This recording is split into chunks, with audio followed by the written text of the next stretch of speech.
Coucou, je serais curieuse de savoir comment se passe ton été 2023. Est-ce que pour toi aussi ça explose et ça pète dans tous les coins depuis quelques semaines, voire quelques mois?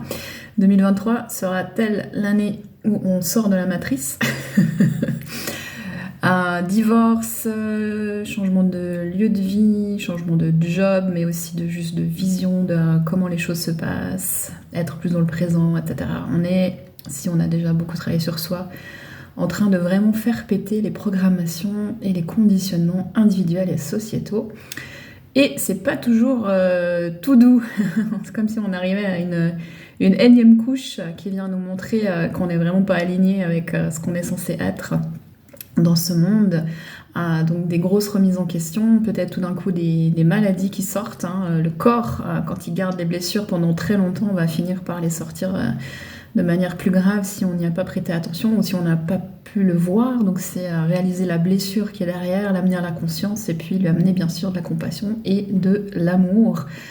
Ce qui va être important, c'est de continuer à déconstruire les histoires que nous raconte notre mental et notre ego qui nous maintient dans la peur. Donc toujours quand on a quelque chose qui vient, se demander si c'est vrai, se demander si on peut vraiment être sûr que c'est vrai, et puis qu'est-ce que ça provoque comme réaction. Et si cette pensée n'était pas vraie, qu'est-ce que ça changerait et qui on serait dans ce cas-là? Et aussi demander à l'âme, à l'univers, aux guides, aux énergies, à l'intelligence de vie de nous montrer le chemin, de nous envoyer des signes bien sûr, mais aussi de nous montrer voilà, ce qu'on est censé voir, percevoir, entendre, sentir, ramener à la conscience, observer comme blessure, comme mécanisme. Cette question, on peut se la poser vraiment tous les jours. Et après, bien sûr, c'est important d'être prêt à voir et à accepter ce qu'on nous montre et d'aller vraiment le regarder, l'accepter, accepter ses blessures, accepter ses douleurs, accepter ce qu'on a vécu, reconnaître l'impact que ça a sur nous. C'est pas toujours facile.